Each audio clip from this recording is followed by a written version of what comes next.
সকাল বন্ধুরা, তোমরা সবাই কেমন আছো? আশা করছি খুব ভালো আছো। আমিও ভালো আছি। আর বাপি কবিতা ব্লগ থেকে সবাইকে অনেক অনেক ভালোবাসা শুভেচ্ছা জানিয়ে আমার ভিডিও শুরু করছি। দেখো আজকে সকাল সকাল কি কেটে নিচ্ছি। কচু শাক এনেছে কালকে আমার ছেলে, ক্ষেত থেকে তুলে নিয়ে এসছে। অনেক কয়টা 4-5টা এনেছে, তো তাই ভাবলাম কচু শাক বানাই। কচু শাক খাওয়ার জন্যই কচু এনেছে। শাক খেতে ভীষণ ভালো লাগে, তাই আমি বললাম যে যা কয়টা কচু নিয়ে আয়। সবাই নিয়ে যাচ্ছে ক্ষেত থেকে তুলে, বিক্রি হয়ে গেছে। তারপরে আরও অনেক ছিল, সবাই নিয়ে গেছে। আমরাও করে আমার ছেলে গেছে 4-5টা নিয়ে এসেছিল। এই দেখো, তাই কেটে নিলাম। কচু শাক বানাবো। আর ডাল বসিয়ে দিয়েছি, কচু শাক, ডাল আর একটা কিছু ভাজা বানিয়ে নেব, হয়ে যাবে। কচু শাকটা না ভীষণ ভালো লাগে খেতে, তার জন্য আমরা কচু কিনে আনি এই শাক খাওয়ার জন্য। দেখো, কিনে আনলে তো এতগুলো ফেলানো যেত না। এখন এগুলো ক্ষেতের থেকে এনেছে, তা এগুলো বেশি হয়েছে। এগুলো একটু বাইরের ডাটাগুলো, তো এগুলো একটু দেখো কীরকম হয়েছে, তার জন্য এগুলো আর দিইনি। যেগুলো ভিতরের ভালো ভালো ছিল ওগুলো দিয়েছি। এতটুকুই বানাবো, আমরা 3 জন লোক হয়ে যাবে। বেশি বানালে বেশি জিনিস অত একটা ভালো লাগে না, অল্প স্বল্প রান্না করলেই ভালো লাগে। এগুলো ভালো করে ধুয়ে নিব। ধুয়ে তারপরে একটু গরম জলে ভাপ দেব, দিয়ে তারপরে বানাবো। এখানে একটু কচুর মুখটা ছিল, নিচে আছে, ওটাও দিয়ে দিয়েছি। এই দেখো, কচুগুলো দিয়ে দিয়েছি সাথে। এগুলো একদম কচি, তো ভালো লাগবে।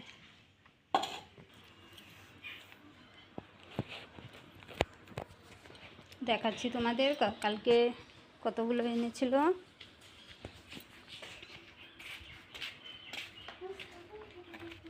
এই দেখো কত মোটা মোটা কচু এনেছে। এই দেখো, এই যে একটা,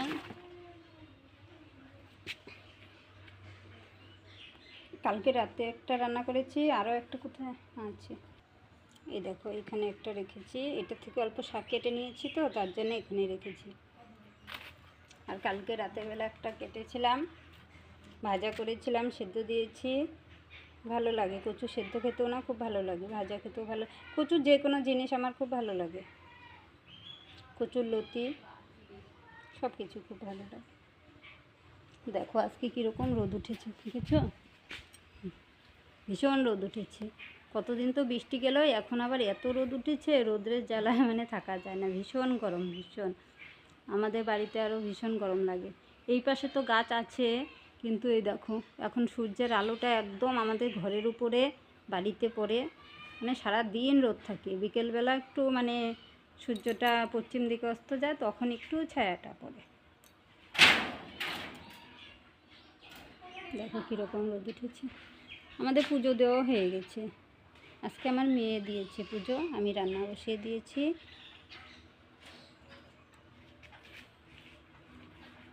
দেখো কীরকম রোদ উঠেছে। আর এত গরম, দেখো ওরা এসে এখানে পাকার মধ্যে শুয়ে আছে। আরেকজন এখানে শুয়ে আছে, ফ্যানের হাওয়া খাচ্ছে। ঘরে ফ্যান চলছে, এখানে হাওয়া লাগে, তো তার জন্য এখানে শুয়ে আছে। সোনু দেখো কোথায় শুয়ে আছে। সোনুর শরীরটা না আজকে একটু খারাপ করেছে, কি যেন ও গরম হলে না এরকমই মাঝে মধ্যে বমি করে আর খেতে চায় না। দেখো সকাল থেকে এখনও কিছু খায়নি। আজকে মনে হয় ঠিকভাবে খাবেই না। গরম হলেও খেতে চায় না, মাঝে মধ্যে এরকম হয়, বমি হয়। তারপরে ওষুধ এনে খাওয়াতে হয়, তারপরে আবার ঠিক হয়। শোনো, শোনো, খাবি না? খাবি না? উঠো উঠো উঠো। ও রে বাবা রে, তুই কই যেতেছিস? খাটের নিচে যেতেছিস কে? এদিকে আয়, হাওয়া লাগে তো। ওইদিকে হাওয়া ঠিকভাবে লাগে না তো। আসো আসো। ওর শরীরটা ভালো নয়, দেখো ধরতে দিচ্ছে না। না হলে এতক্ষণে ধরলে আমি কত সুন্দর খেলে। আজকে ধরতেই দিচ্ছে না। শোনা, এদিকে আসো। আসো, ভাত খাবে না? ভাত হয়ে গেছে তো, যাও ভাত খাও গা। শোনা, ওর শরীর খারাপ থাকলে খুব খারাপ লাগে। কি শোনা? থাক থাক থাক, ডিস্টার্ব করিস না বাবা। শরীরটা খারাপ, একটু ঘুমাইলেই ঠিক হয়ে যাবে, ঘুমাইলেই ঠিক হবে। এখন একটু ঘুমাবে, তারপরে খেলে ঠিক হয়ে যাবে। একটু ঠান্ডা কিছু খাওয়া যায়। ঠান্ডা কী খাবে? শরবত বানায় দিলেও খাবে না। দেখো তো কোনো জিনিস মানে পুষলে কীরকম মায়া হয়, শরীর খারাপ হলে না আমাদের ভীষণ খারাপ লাগে। সকাল থেকে বারবার ডেকে নিচ্ছি, আয় খেয়ে যাও, খাই না, যাই না, রান্নাঘরের দিকেই যাই না, খাবেই না আজকে, কখন খাই কে জানে। শোনো, আয় শোনো, দেখো তাকাই না, শরীরটা এত ক্লান্ত হয়েছে না।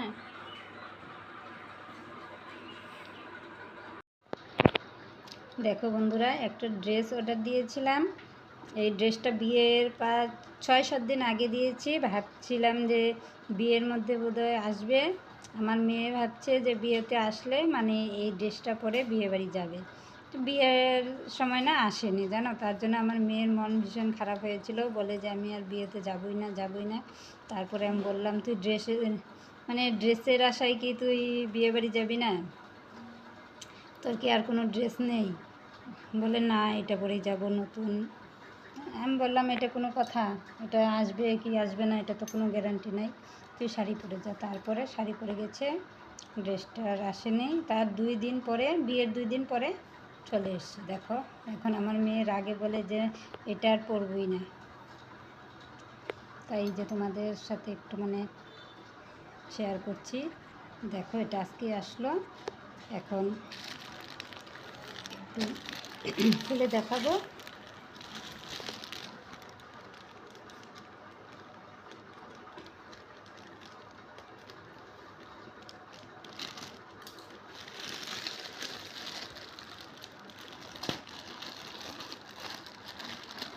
দেখো এটা কীরকম আসছে কে জানে, কোনো সময় ভালো আসে, আবার কোনো সময় না অত একটা ভালো হয় না। তার জন্য বলি আমি দোকানে গিয়ে দেখে আনি। ওরা এখন দোকানে যে মানে গিয়ে আনতে চায় না, ওরা বলে না অনলাইনেই নেব। নিয়ে এখন আমার কী, যে ভালো হয়তো ভালো, না হলে নেই। দেখো এটা আবার প্লাস্টিকের ভেতরে আবার মানে কি প্যাকেট করা, চেন লাগানো। এই দেখো এটা ওড়না, সাথে আবার ওড়না আছে। আর এটা আমার মেয়ের ফ্রক।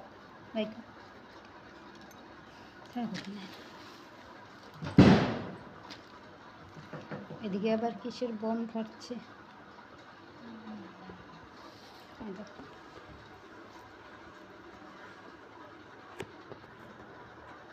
এই দেখো ফ্রকটা, মানে ফ্রকটা যেরকম ছিল সেরকম না।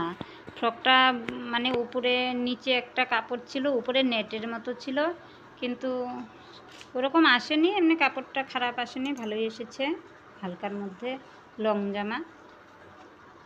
দেখো পেছনে আবার ফিতা বাঁধার আছে। দেখো মানে আরাম পাবে, কাপড়টা ভালোই আছে, মোলাম আছে।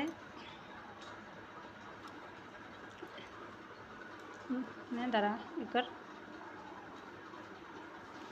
এই দেখো লং।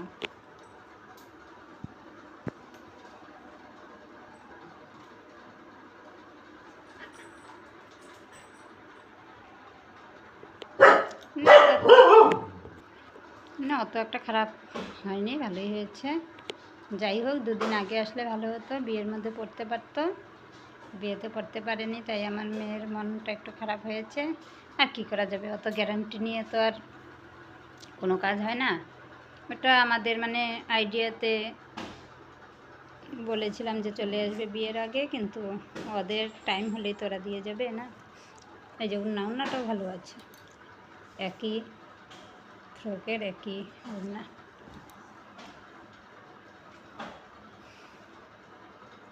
দেখো কিনারে আবার মানে জড়ি বসানো আছে, ভালোই হচ্ছে, আমিও করতে পারবো, হবে না? লং আছে তো আমার হয়ে যাবে। আর কেমন হয়েছে তোমরা একটু মানে কমেন্ট করে জানিয়ে দিও। আর আজকে ভিডিওটা এখানেই রাখছি। ভালো লাগলে একটি কমেন্ট করো, লাইক করো। আর যারা আমার চ্যানেলে নতুন এসেছো তারা চ্যানেলটি সাবস্ক্রাইব করে আমার পাশে থেকো, আমিও তোমাদের পাশে থাকবো। আজকে এখানেই রাখছি, আবার দেখা হবে নতুন একটি ব্লগে। বাই।